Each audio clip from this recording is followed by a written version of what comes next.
June and I met for the first time at the Ready, Set Music Conference. And some of you might remember this from a couple years ago. It was in the fall of 2023 in New Haven. And I'd gone with a friend of mine, Matt Mandel, who's here, to see what we could learn and gather at that festival and maybe bring back to our own VersoFest Music Festival.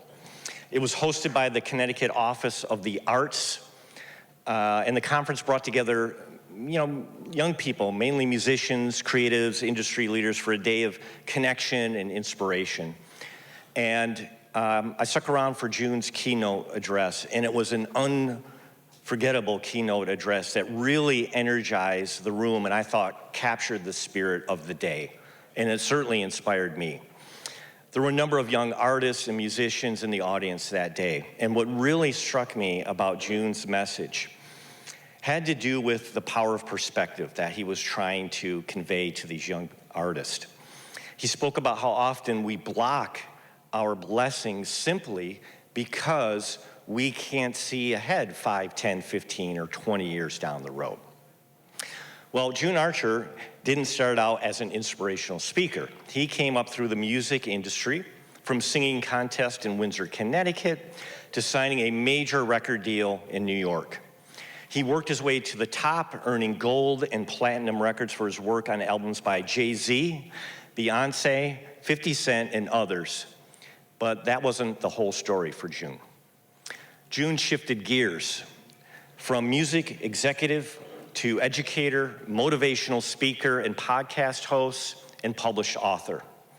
He founded the June Archer School of Arts and the June Archer Foundation, created spaces to spotlight emerging talent through programs like Hot Chocolate Soul and the 100 Men and Women of Color Gala. And now hosts the Winner's Circle podcast for rapper 50 Cent, This Is 50 platform. And as you know, June has also served as a Grammy Awards Committee voting member for a number of years too. June's story isn't all about luck. It really has nothing to do about luck. And what I learned from him that day, it has everything to do with the right view, the right intention, and the right attitude. As he says, we have the power to change our lives when we change our perspectives. After that day, June and I got to know each other a little better and quickly realized that we had a few things in common: to give back, to empower others, and to uplift our communities through storytelling, education, music, and the arts. And since that day 2 years ago, June and I have gotten to be good friends. He has joined the library's Verso Studios Advisory Board, bringing his vision and deep industry experience to our team here. Most recently, he brought forward a powerful new project that maybe you saw here that we were proud to debut at the Westport Library, called Stepping into the Shade. It's a documentary series that explores the untold story of Connecticut's tobacco farming history and its cultural and civil rights impact. June hosted and narrated the series, and as he always does, he brought heart, perspective, and purpose to the work. The premiere was a meaningful moment to us here at the library, an example of how libraries can be platforms for important conversations and community storytelling. So, please join me in welcoming someone who truly lives the values we celebrate here at Westport, VersoFest, June Archer, and Black Thought.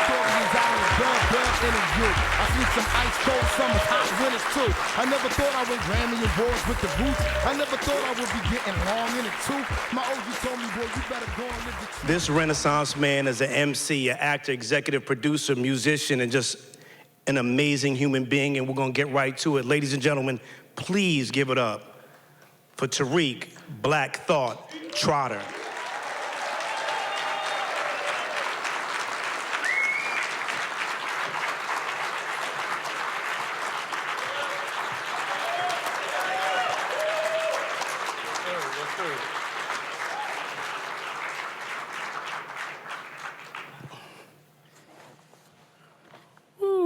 How's everybody doing? Y'all could do better than that. Yeah. We are here. Black Thought in the building. Yes, sir. Oh man, listen, where do we start is the question, but we're gonna start from the top.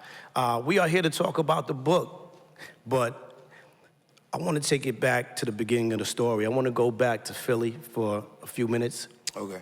I wanna talk about your early days when you were in the performing arts school, and I'm a big advocate for the arts, right? I believe, STEAM should be everywhere. It shouldn't just be STEM, but for you, you found the beginning of your journey where Boys the Men and the list goes on and on about the artists that were in this performing arts school. Take me there. What did it feel like? That school it was the High School for Creative and Performing Arts in Philly, which was not unlike LaGuardia High School in New York City.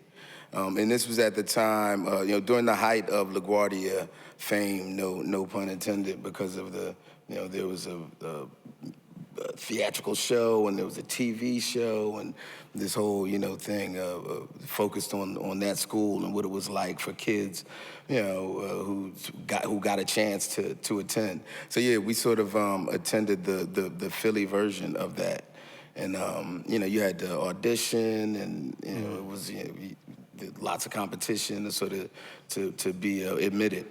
So I was admitted as a visual arts student, so I was in the visual arts program. But yeah, at the time of Boys to Men was sort of formed, there with us at that same time, and Christian McBride, Joey Francesco, Amel LaRue, Fatine Danzler, like a long list of just brilliant musicians and vocalists. Were all there.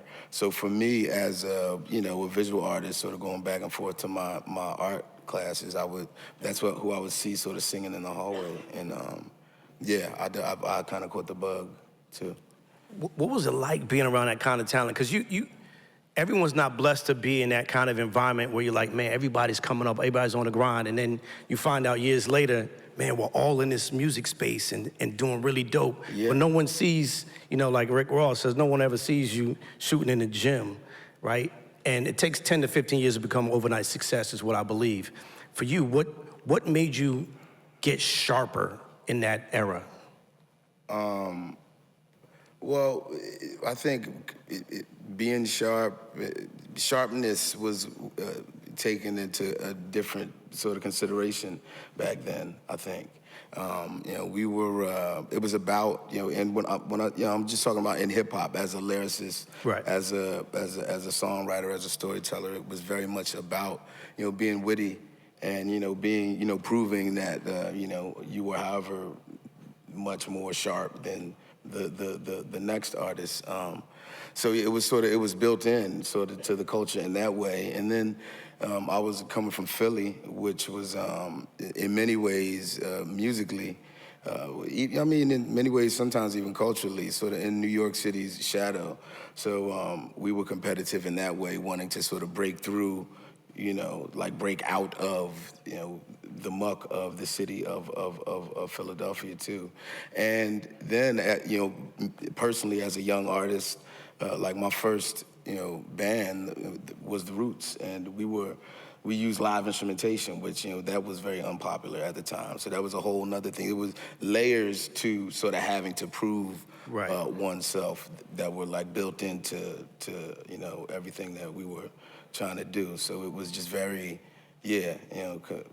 competitive, I guess. And nobody saw y'all when you were literally on the street, Amir, recreating everyone else's beats, so to speak, until you one day just, in the book, they're like, why don't y'all come up with your own music?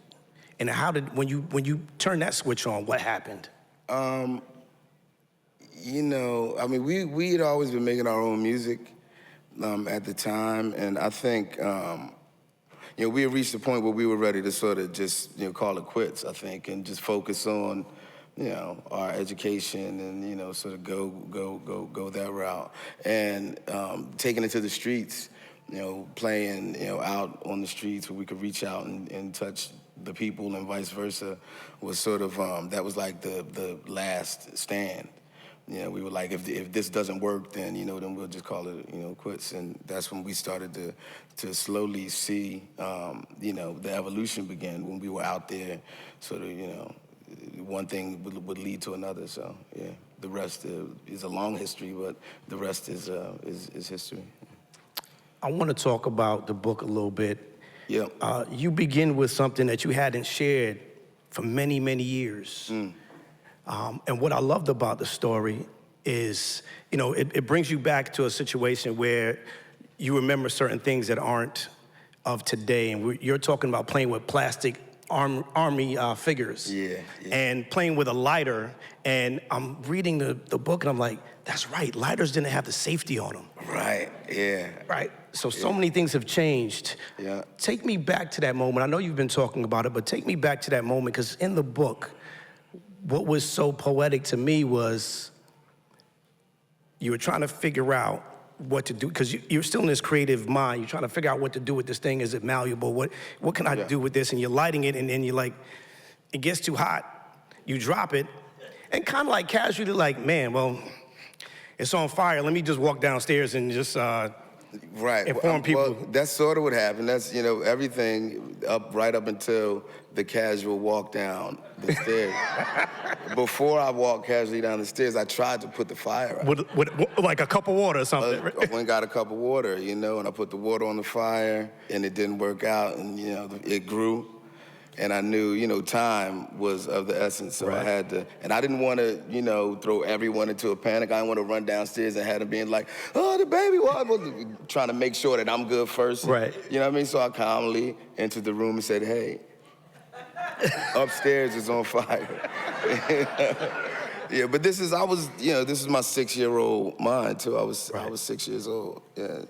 But yeah, that's where the book sort of finds us that's where we begin. And what I love about that and am disheartened about is, in that same instance, your brother, while the firemen were trying to put things out, finds himself in a situation which I believe leads him to being incarcerated probably multiple times by defending his home. Yeah. I want to talk about that, how that affected you as a young black man, and not having your father at that point. You had male figures, but what did that mean for your brother to be in that situation, and then everything else leading beyond that? Yeah, without giving too much of the story, I guess I could. So my father, I lost my father at a very young age, before the age of 2. He was murdered. So yeah, having grown up without a father, and my mother was still very much reeling, from that loss and from that trauma at the time that I burned down, most of the house. So yeah, if I was 6 at the time, my brother was maybe 13 or 14. Something like that. I think he was about 8, maybe 9 years older. Older than I. And just trying to defend the house when police and fire had arrived and were sort of rifling through things and tossing belongings and sort of taking what they wanted. He got into a physical confrontation with one of the officers that led to his initial. It's not that he was an angel or a saint by any means. Up until this point, but he hadn't been introduced into the juvenile justice system. So that was, the beginning of, what would become. My brother passed away about right before this book came out. I want to say he was maybe 55. No, I'm 52. Maybe he was 60 or so, 59, 60 when he passed away. And after having spent, probably, 40 some odd, 40 plus of those years, in the juvenile justice system, and then we will become the justice system. So. What does that mean for a young man of color at that point, for something so innocent, to me, protecting your home, that leads you into that life? And then how do we protect our young black and brown men from finding themselves repeatedly in that situation where they feel like they can't get out, they can't shake that? It's very difficult. you know. It's a space that, you know, we have to navigate very carefully, you know, that we always have.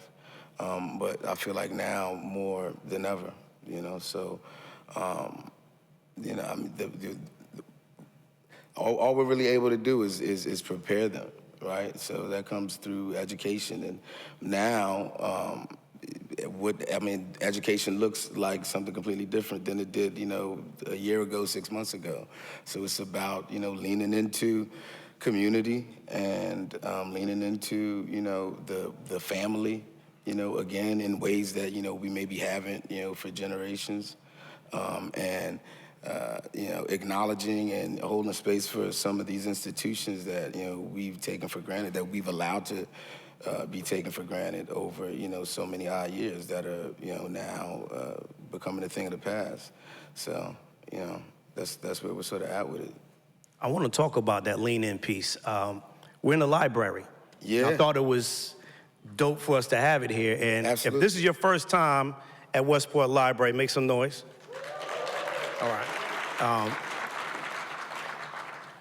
What I love is, in this story, you talk about, and I made sure that we had them here, that you used to write in the first couple of pages of the encyclopedia. So I didn't know if you've seen an encyclopedia in such a long time. Yeah. Because our young people have Google. Right, yeah. Well, yeah, my original sort of, you know, Google, my original search engine was the World Book Encyclopedia and Encyclopedia Britannica, Yeah. and National Geographic, you know. Maybe every now and then I would like look at a Reader's Digest, but National Geographic and stuff. And then you know, I guess earliest exposure to just, you know, literature and being excited about books was that like Scholastic. So like it was a book club, like a monthly sort of deal. You like, you know, get excited, you get a book in the mail. That was huge for me. But yeah, you know, that was my original, my earliest escapism, right? You know, that really lit the fire to my imagination was those books. And I would, you know, get the ideas and jot them down most immediately, like in the encyclopedia. How did you make that? Because you were drawing, like you were creative in that way, and then you came across the encyclopedia. Like, what was that? Looking through the encyclopedia and picking out words, you and your cousin would pick out words, and like, what was that process for you to become this wordsmith that we know today? I've just always found value in you know, the word, right? And how I've always been intrigued by how, you know, sometimes one word, you know, one syllable, you know, a one-syllable word, the smallest, the shortest word, you know, can hold, you know, the most power. So, yeah, I've always been, you know, just into the value of the written word, the spoken word, this sort of thing. So let me ask you this, because I find this interesting, because I would love to ask other rappers, but I have you here with me. I'm a fan of double and triple entendres. Yeah. How do you look at the encyclopedia dictionary and figure out how you make one thing sound multiple, you know, different ways, and for us to just be able to appreciate it? Like in the video with Flex, I couldn't even count it. I'm like, wow, he did that again, and he keeps doing it, and you keep attacking the word, and then the way that you, not just a wordsmith, but the way you make words sound as they are instruments is crazy too. But take me through that process. I mean, I think it's just that, you know, the words are sort of, I mean, the words are part of the instrumentation, right? My voice is my instrument, and I mean, I think I've reached a point in my career where it's just a certain level of mastery that, you know, is, I mean, there's so much effort goes into it appearing effortless. Right. You know, that, I mean, all I can say is you got to work hard at your craft, whatever that is, and, you know, embrace it. And if it's something that you want to master, you got to, you know, you got to chip away at it sort of every day, you know. So that's what I've always done.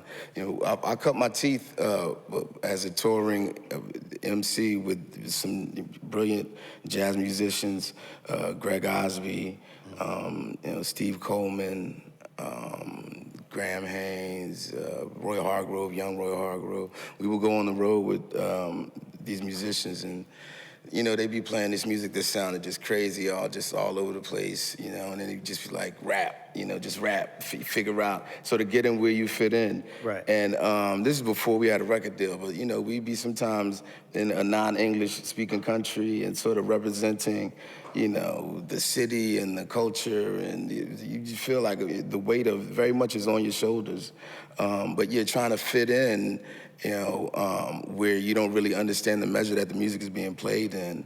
Just gives you a different sort of, I think, you know, dexterity when you come back to what is more familiar. You know what I mean? So having to cut my teeth, sort of, you know, making people understand what it is that I had to offer who couldn't even understand the language. Right. It gave me a different, you know, dexterity with the language, and you know, it's malleable, and you know, you could sort of, I can make the English language work for me. You're not locked into the way a pronunciation, or you know what I'm saying, even you know what a word means. You know what I mean? So, and I got a lot of that from you know, Long Live Malik B, the other MC. Shout out to Malik B. Yeah, he was brilliant in that way, just in sort of, I call it, you know, making the English language his bitch. I mean, that was his thing. But yeah, I guess if that explains it. No, definitely. Malcolm Gladwell says it takes 10,000 hours to perfect your craft. How many hours you think up to this point? But how many hours? What have I spent? Put into your craft. I mean, yeah. Well, I'm being funny when I say maybe that, but maybe 10,000s. So. You know? I find that to be important because there may be some creatives in here wanting to be in music, entertainment. What does that mean to really perfect your craft? Like, are you working on it day in and day out? You've been blessed to be on Fallon, so you're there 5 nights a week, essentially, right? So you guys are rocking every day. And in the summer, I saw you at Summer Stage with Diggable Planets and the JBs last summer. And just, like, you took over a show for like 3 hours, like nonstop. Like, that's part of the journey, but what does it take to be that great? You know, I think it takes embracing your full potential, right? And just continually setting a challenge for yourself that, you know, you're able to, you know, somehow pull it together and rise to. There's something that, you know, that is derived within oneself from that, you know, that level of achievement. You know what I mean? So I think that's what it takes. You have to, you know, set a goal and complete a thing, and then, you know, do it again and do it again, and that's what sort of informs what it is that you're going to do moving forward. And you have to also understand that, I mean, an athlete, you know, athlete doesn't just train their swinging arm, right? You know, you have to, you know, embrace your instrument, embrace, you know, your world, your platform, your space, your body of work as a complete body. You know what I mean? And understand that it's important to, you know, to maintain, you know, the full extent of that. Yeah. My introduction to the Roots starts with these first albums, and what I was drawn to... This ain't the first one. No, that ain't the first one. But when I got to this, I started to realize, and I always wanted to ask, why were the tracks counting backwards? Oh, well, yeah, the tracks weren't counting backwards. They just, they began at, I think, if our first album that we call Do You Want More, which is our first, like, you know, major label, really. Wow, we just celebrated 30 years of Do You Want More. Yeah, thanks. Thank you. So we're starting with Do You Want More. I think it starts at like 18 or 19 because our demo, which is, you know, an album called Organics, begins with the first index. So it's like 1 through 17 or 18 are on that record. Right. So it, you know, it's something that was just cute in the beginning, and then it became like, you know, this Easter egg that, you know, if you know, you know, if you're a true collector, if you're like a day one Roots fan. Yeah, I'm day one, so that's why I'm like, this is pretty dope, but what is it all about? Yeah, that's what it is, and you know, but for me, I don't know. It's weird. It's always been weird that people consider that Organic's record like an album, because I'm like 17, 18 years old on most of that material, and I look at like my kids when they were that age, and you're still sort of trying to figure so much out, Right. And I don't know that, I don't know how representative that is, that like my art at that early sort of stage is of the artist that I would become. So. I don't know. Who were you looking up to at that point? Because there weren't that many hip-hop bands. There weren't that many kids that were trying to do that and merge that. Yeah, well, I mean, musically, I was looking up to, Big Daddy Kane, and actually, Wild Quest just maybe the day before yesterday, like found our very first couple cassette tape like demos, because he's been in like this storage facility unearthing stuff for a documentary, so he like found this old roots, and it's like our very first recording, and I didn't realize how much of a Big Daddy Kane ripoff I sounded like until I just listened, just a couple days ago, like, wow, that's crazy. But I mean, in my defense, I was 14 years old. Right.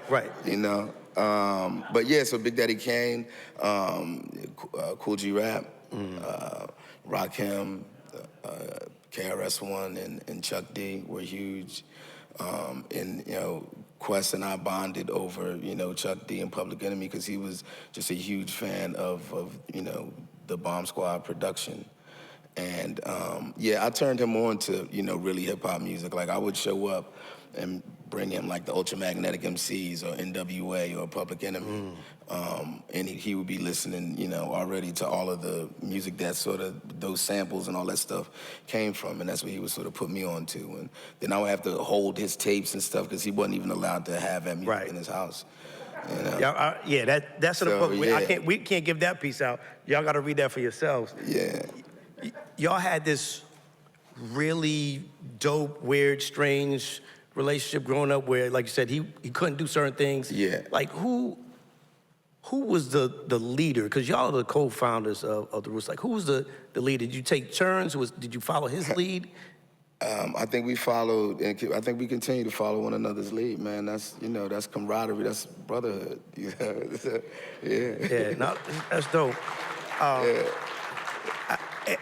asked that because I watched the interview, and it was about Jay Dilla's funeral. Yeah. And to me, it's important to talk about this piece. We're talking about mental health. We're talking about men being a little more transparent, right, and comfortable in our feelings. In there, Amir says to you, Questlove says to you, or he doesn't say to you the reason why he's sitting in the back row. Right. And you're up front, and you're like, why aren't you up here? Yeah. Until later on in that interaction, y'all embrace. Yeah. And you can explain further. I think you said to him, like, yo, I love you, and you cried in that moment. What happened in that moment? Because he says, because I'm a leader and I'm trying to be this thing, I didn't want Tariq to see me cry. I'm trying to be strong. I'm trying to be the strong guy for my guy. I think, traditionally, right, just in our relationship, the way, at least up until that point, that it had played out, on many an occasion where, someone would have, sort of break down, I stood strong. I was able to, always be the strong one, in the equation for Amir, for Quest. And I think at Dilla's funeral, I saw him, but I understood, why he wanted to be strong in that moment. And I think me breaking down in that moment was my way of letting him know that it was okay for him to, also be as vulnerable. You know what I mean? To sort of to let it out. Right. But then, it's in those moments that it's about so much more than the moment. You know what I mean? So I think, so much, sort of manifests itself in a therapeutic, sort of super cathartic, instant, at those times. So let me back up just a little bit as we're on that point. You lose your dad at a young age. Yeah. Your brother is dealing with what he's dealing with. Yeah. Your mom is struggling with addiction. You lose your mom. Yeah. You're a young artist trying to do all these things. When did you have time to grieve all of what happened in the past? Along the way. Okay. You know, I've grieved and sort of continue to grieve. I think, you know, what the book is about essentially is it's about, you know, trauma and loss and grief and, you know, how, like the ways in which we, you know, cope, right? You know, the opportunities that present themselves for us to choose. And yeah, it's about, I think it's an origin story, more of an origin story for me that's, you know, speaks to young people who are, you know, dealing with their own, you know, traumas and their own, you know, losses to mourn and just trying to figure out like what happens next and, you know, how they're going to allow it to, you know, affect them, compel them, right? So yeah, I think that's what it's about at its essence, and it's about my relationship with Questlove, and you know how it began, and my relationship with you know my mother at that age, and my relationship with the city of Philadelphia. Philly plays just as much of a role. Philly's a character in this book, just as much as any person, and yeah, I think that's what it is. No, that's dope. Let's fast forward to the Grammy. You go through all of this during the journey and you win a Grammy as a hip hop band. What was that moment like? Yeah, it was bittersweet for me to win a Grammy. At the time, I mean, you know, black music and our relationship as artists with the Academy has always been A tough one. A tough one, and you know, it's valleys and peaks. And I think at the time that we won that award, it was, I don't know, it was, it was completely unexpected. And, but I definitely remember feeling a sense of urgency sort of kick in that, you know, we had arrived in a way that, you know, that meant there were higher stakes. And y'all been on this journey for a while. It's not too many groups. The Roots, New Edition, one of my favorite groups. Y'all continue to travel, perform, entertain all of us. What does that take to be able to, some days when you don't really love these guys, but you like them, or you don't really like them, but you love them, so you gotta be around, and you wake up, you're in hotels, and you're like, so you're not gonna speak? You're not gonna say good morning? Like nothing? Like, you know we gotta perform. Nobody says anything to anybody during sound check. Yeah. But then you put on the greatest show. Like, how difficult is it, because there's so many personalities, to be able to give us the roots that we know and love night in and night out when you're performing? It's very difficult. It's difficult, man. But, you know, like, shit don't be easy. You know what I mean? Like, yeah, it's difficult. You know, so is, I mean, you know, it depends on, you know, how much of a challenge you're up for in life. And, you know, it's just like, I mean, it's a marriage. So we got married, essentially, 30 years ago at this point, and we made a decision at that point that, you know, we're not gonna divorce. It's like you go through all the things. Right. But, you know, you have to find a way, you know, you have to continue to find ways to allow those things, those ups and downs and trials and tribulations to bring you closer and to strengthen the bond. And, you know, that's what, you know, I mean, we've been blessed enough for that to have been our journey, you know what I mean? So the love is, I mean, yeah, there are days that it's like, yo, I don't like this person, you know what I mean? Or, I mean, it's 12 people in the Roots. It's like, you could take your pick. Right. But but I never don't love them. Right. Yeah. Who is the one that is, because there's always one in the group that is the one that tries to hold the glue together? Is it you? Is it Amir? Who is that person? I'm gonna say I'm the one who holds the glue together because I've never quit. I've never left the band. Questlove has quit during every recording process. So however many albums we got, that's how many times he's like, yo, this is the last one. Right, he quit, and then we got to bring him back. And so, you know, because I've never done that, I'm gonna have to say I'm the glue. Ladies and gentlemen, we have someone special near and dear to us in the audience, producer Sean C., who has done Mary J. Blige, Reasonable Doubt, Jay-Z, Rock Boys, who is also the producer of one of the last couple albums that you did, and it's Cain and Abel. Yeah, Streams of Thought Volume 3. Great body of work. And as I'm talking to Sean, I'm like, I'm gonna put you on the spot. And I wanted to ask him his favorite joint. He's like, you gotta ask Tariq that, I don't know. But if he were to tell you, it might be Fuel. So with that, I hold y'all both near and dear, man. And just that collaboration was amazing. I wanna hear about your thoughts on how the album even came to be and what is your favorite record on that album? My favorite record on that album, man, maybe it's Nah. We don't need any help from the audience. It's hard. If I were to say, man, I want to buy that album, but give me the one reason why, if I put the needle on the record, well, hold on. For those who don't, like, used to put the needle on the record. I'm gonna have to say from that album, it's Thought versus Everybody. And you know why? If I'm not mistaken, that was the first song we recorded for this album, right? Yeah. So that was the first song we recorded, and it was as close to, it wasn't right off the top, but I just came in the room, boom, boom, boom, boom, boom, boom, boom, boom, boom, boom, boom, boom, boom, boom, boom, boom. He was working on the track a little bit, and by the time he had, was like, I think it's coming along, I was like, I'm done. How much time had passed? The session started at 3:20. He was in the booth.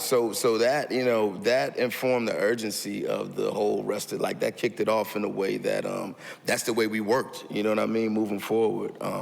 So yeah, and I think it was the first joint that we put out, to let folks know the record was coming out. We did a little video, the whole thing. Yeah, so off top, I'm gonna say Thought versus Everybody. Dope. And I don't like to brag a lot. I would never say Thought versus Everybody. And he had, there's a sample in the beat where it says, everybody, every goddamn body. And, I sort of had to rise to that energy, right. So it was cool.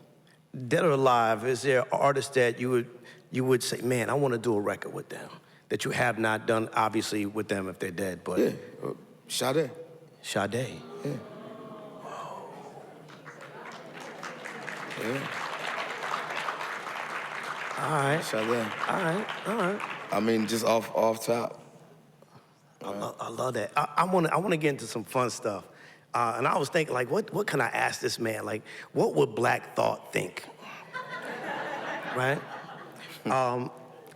You're stranded on an island. Now, get comfortable, Tariq. Get comfortable. All right. You're stranded on a deserted island. You can only take one book. What is it? You can only take one album. What is it? You could bring one movie with you and one dish. You don't know when you're gonna leave. You may be there for the duration. What are those 4 things? If it could only be one book, yeah, maybe it would be a collection, something that... That's cheating. That's cheating. That's cheating. Okay. We're in a whole library here. Let me stop you there. How about this? I want to start with this. What book changed your life throughout your journey? What book changed your life? The Invisible Man. Yeah, Invisible Man, Black Boy. Yeah, those 2 books definitely changed my life. The autobiography of Malcolm X. Stuff like that. All right, so give me one book. Which one of those 3? Forever. Forever. Forever? We didn't say forever. We just said I'm stuck on the island. You're stuck there for definitely longer than Tom Hanks was stuck on this. All right. Okay. The autobiography of Malcolm X. All right. Food. A dish? Yeah. Jerk chicken. All right. I like that. Movie. Shawshank Redemption. Great movie. Yeah, I could watch that for however long we got. Album. Man,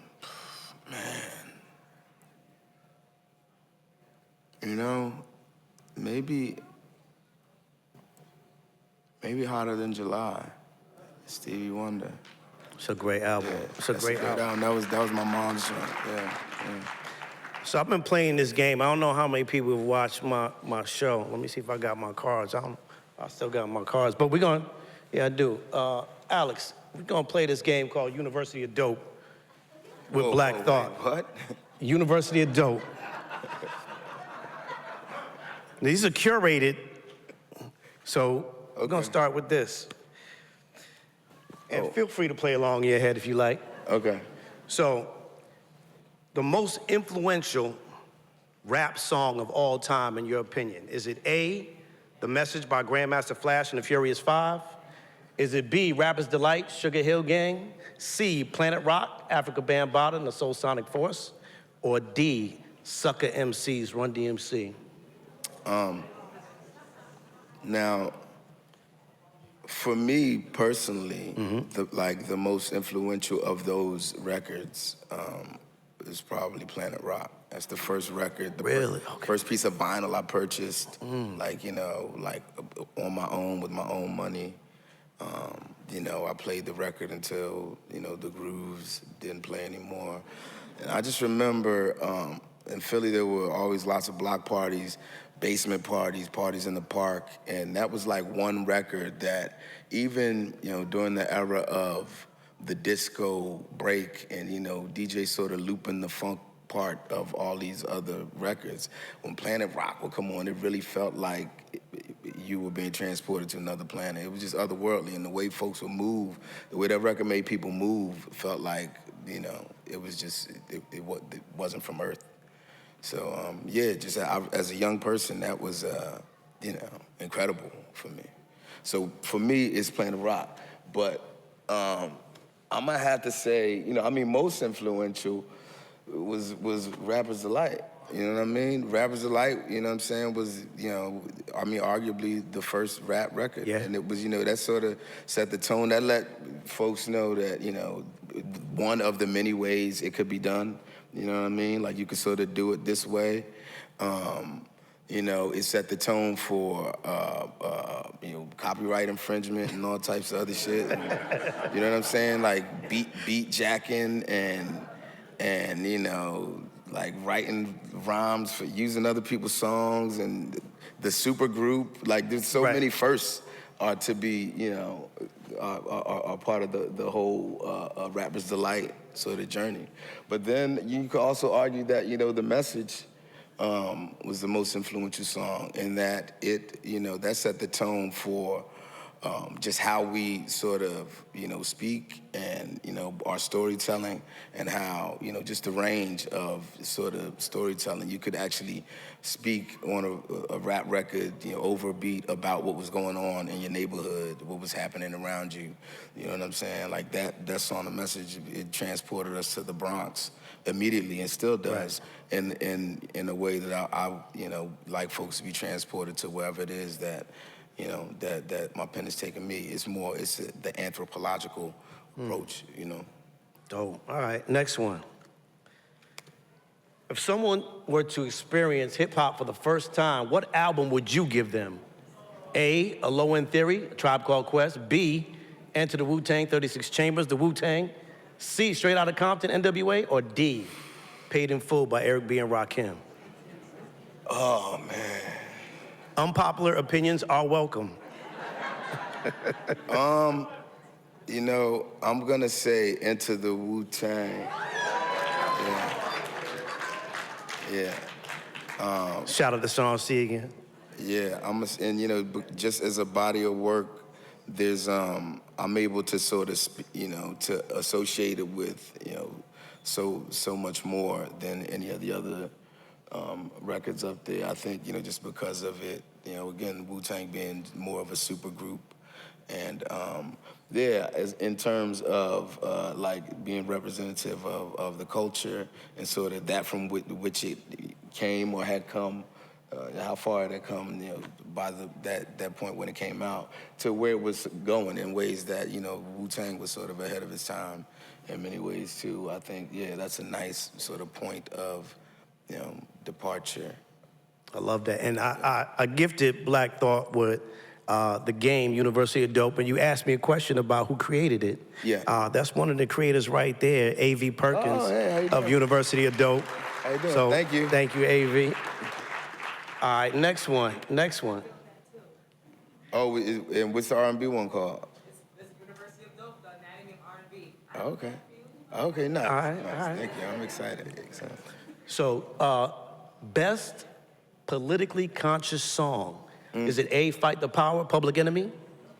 B, F the Police, NWA? C, Hip Hop by Dead Prez? Or D, when he says, Most Def?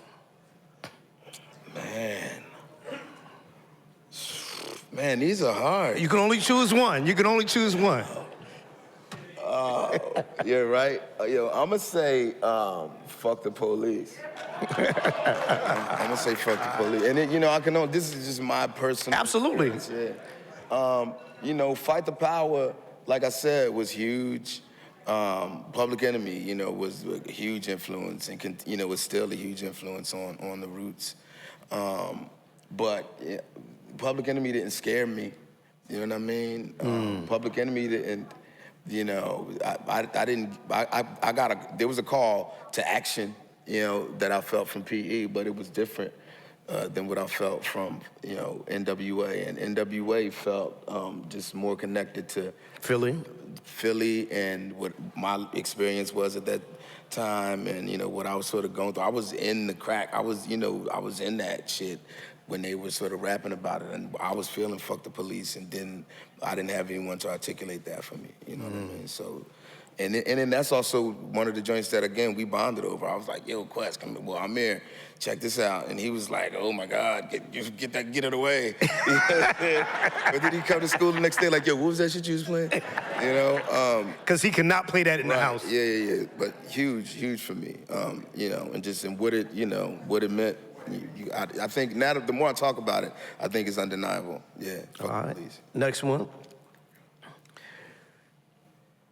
Best film with a rapper in it. A, Belly. B, Paid in Full. C, Bad Boys. Or D, Set It Off. Yo, you gonna have fun with this game? I'm Paid in Full over Belly. I'm paid in full over all them joints. Yeah, it's easy. That's easy for me. Paid in Full. Next one. This is where the game gets real interesting. I love it. We talked about it. If you're stranded on a deserted island, which album would you listen to? I'm giving you 4 choices here. To Pimp a Butterfly, The Miseducation of Lauryn Hill, 3 Feet High and Rising? 3 Feet High and Rising. And, Okay. Out of all those records, all, powerful records that are, what I'm saying, forces to be reckoned with, in their own right. The 3 Feet High and Rising joint, though, is something that the world has been deprived of for such a long time. A long time. Right? Like, they tried to keep that one from us. They tried to keep all that whole De La Soul, Tommy Boy catalog for such a long time. We couldn't access that music, and there was a lot of my favorite joints on that record, on De La Soul Is Dead album, on, I want to say Balloon Mind State. Balloon Mind State is my favorite. A trifecta of music that, it was lost for such a long time that just recently it has become re-available, like it's been made available to people, for people to stream, and that's one of them. So I used to teach my kids about De La Soul off of YouTube, like, playing 3 Feet High and Rising, one joint at a time, and having to, so yeah, it's, I think it's dope that out of all those joints, that's what I've been deprived of for the longest. So yeah, I'm gonna say De La Soul. Dope. Next one. Erase one person from hip hop history. Who would it be? But why? Like, we just erasing jokers? I knew this one was gonna be fun because I know that these are your people, but well, you know what? The game is a fun game. Unpopular opinions are welcome. I mean, I would erase myself. Nah. You gotta, I would erase myself. But if I erase myself and Mos Def and Common and Talib Kweli still exist, I feel like my influence still lives on. You know what I'm saying? That's the first time I heard that answer. Absolutely. So, yeah. How okay. So if I erase myself, then there is no because it's okay. Yeah, all right, I get yeah. it. I get it. Wow. That's how it becomes real tricky with this game. Yeah. Because you got to, if you eliminate one, you eliminate everything they're connected to and with. I mean, I don't. I can't answer that question. All right, so we're gonna let you slide. Next one. Because if you had to erase one from hip hop history, got him. Swiss Beats, Dre, Pharrell, or Timbaland? Oh man. Another shout out, we got Kenny Ortiz in the building, the man who discovered SW and Pharrell Williams. Kenny, don't kill me. This is just for fun. Yo, I'm gonna have to erase Swiss Beats. I don't take it how you want to take it. I'm gonna have to erase it. You know, yeah. I think, yeah. And I'll tell you what. Break it down. I think, Dr. Dre was more of a movement. Pharrell was more of a movement. Timbaland, I don't know. Like maybe, Swizz and Timbaland are arguably, like they're comparable for me. They hold a comparable space. But Swizz introduced me at a thing before, and he fucked my name up. Swizz How do you mess that up? He introduced me after I just performed. He introduced me, give it up for Talib Kweli. And I was like, my nigga. Oh. So just off that alone, Yeah. if I got to erase somebody, That would. Swizz getting it.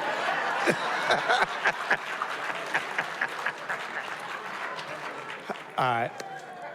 So these are the quick 5 ones that I didn't have the digital to, but if you could only watch one show after school, would it be Yo MTV Raps, 106 in Park, Rap City The Basement with Tigger, or TRL? Yo MTV Raps. All right. Yeah.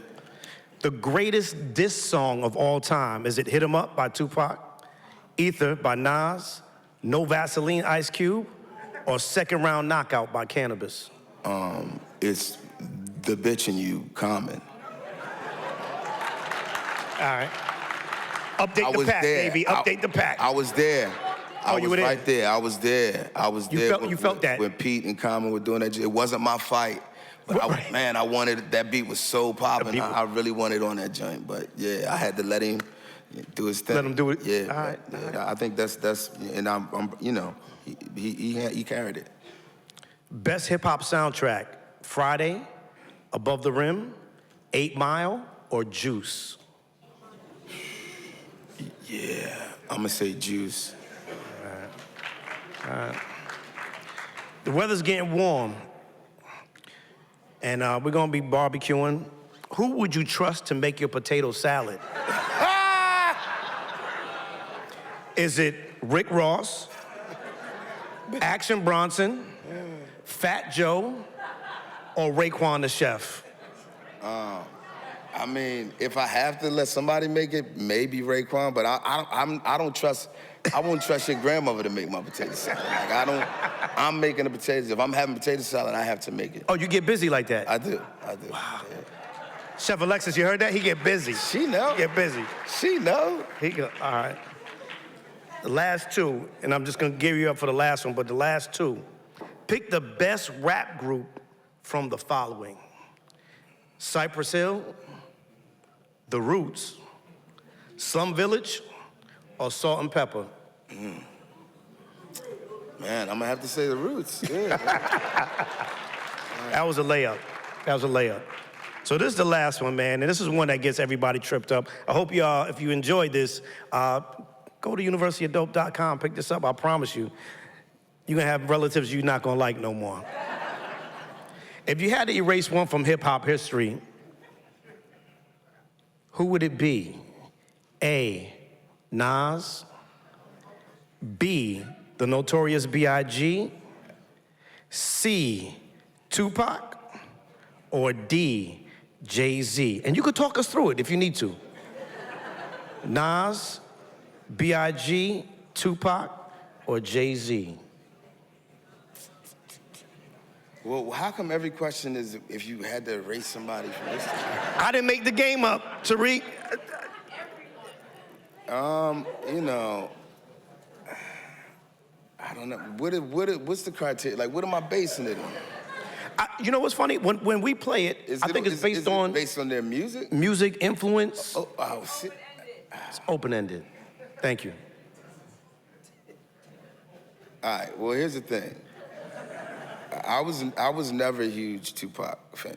Like, I was never a huge fan of Tupac's music. I've always respected, you know, him as a person. I respected, you know, what he did, especially as, you know, such a young person. But I wasn't a huge Tupac fan. Like, I didn't play his music in my leisure. But also, I was never a huge Jay-Z fan.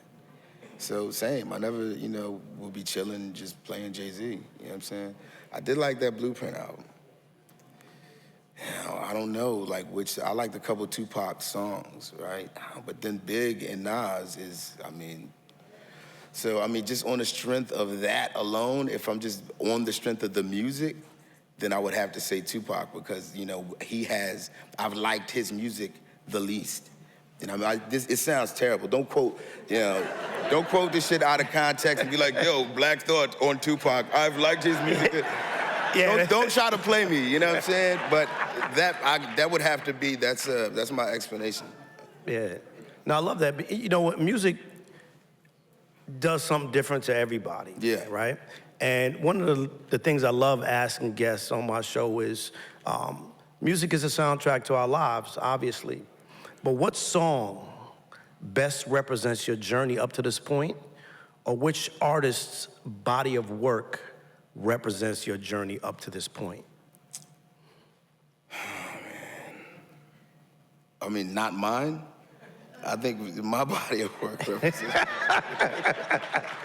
I think mine the most.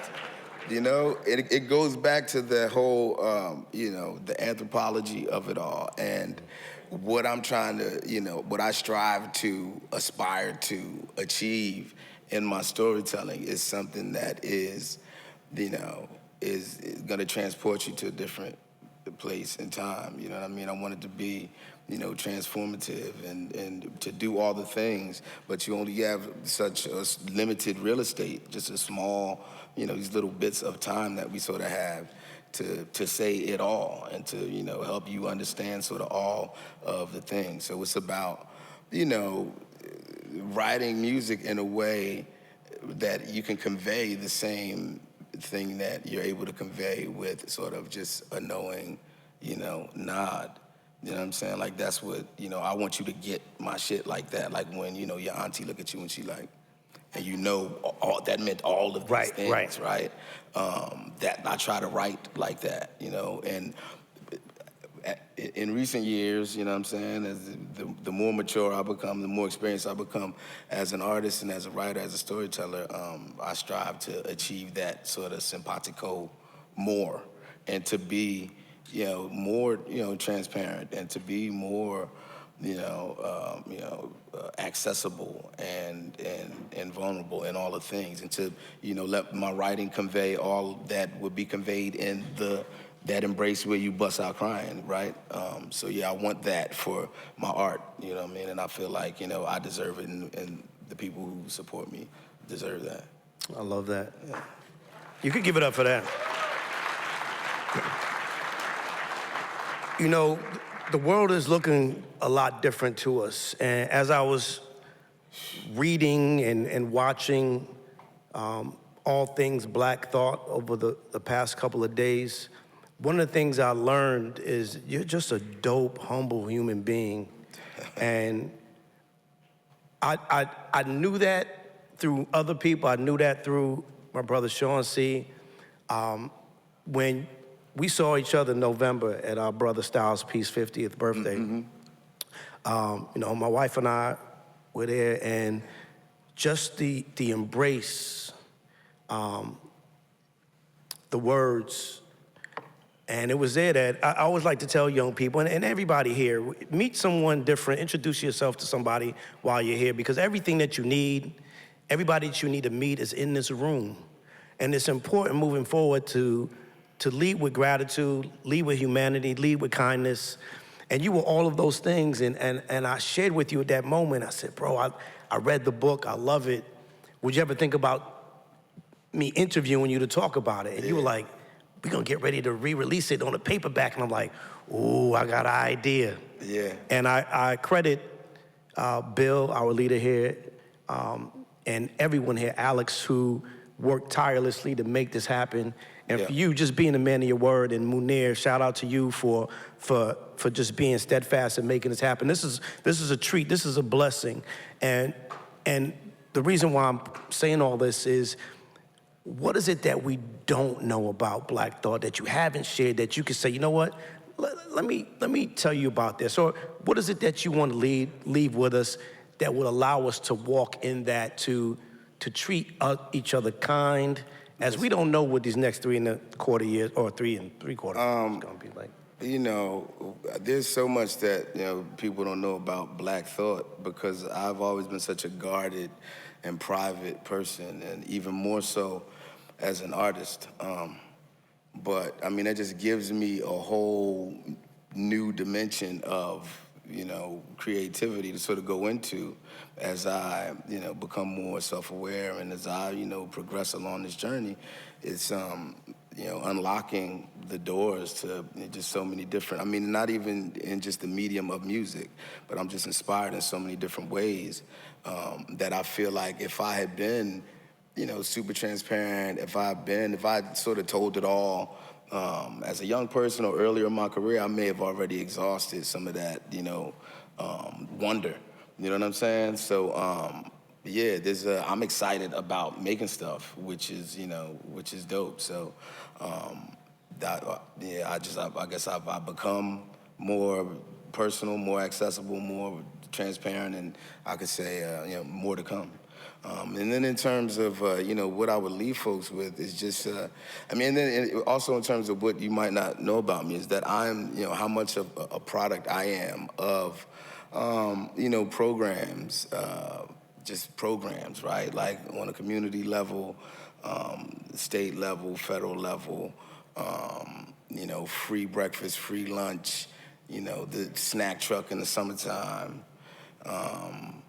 you know, community organizers when, you know, sort of do for self, that whole thing, you know, sort of hustling, right? And you know, hanging out in the library after school, and just being inspired by arts programs, right? Art camp in the summertime, and you know, extracurricular, you know, stuff that we would do on the weekends, and just being inspired by literature and art and movement, and you know, so many of these, you know, so many of our liberties, our luxuries, our, you know, like, again, it goes back to things that we, you know, had taken for granted.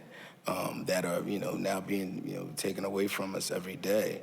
I think folks would be surprised to realize how much of a product of that, you know, artists that they look up to, like myself, are, right? You know, a product of, again, all that shit, Social Security, welfare, VA benefits, and, you know, the whole thing, and how much, you know, it's how real it is in the field now, and how, you know, much realer it's gonna get is what I leave you with.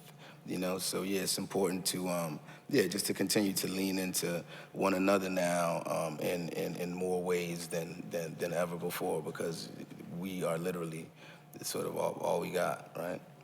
Yeah.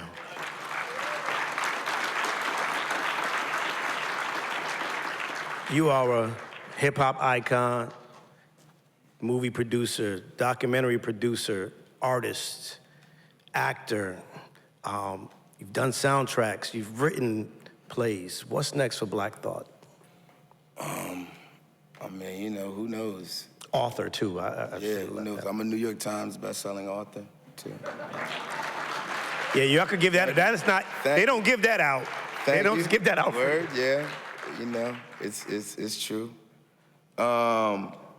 Yeah, you know, the new music, just lots of new music. A new Roots album is coming, hopefully, by year's end.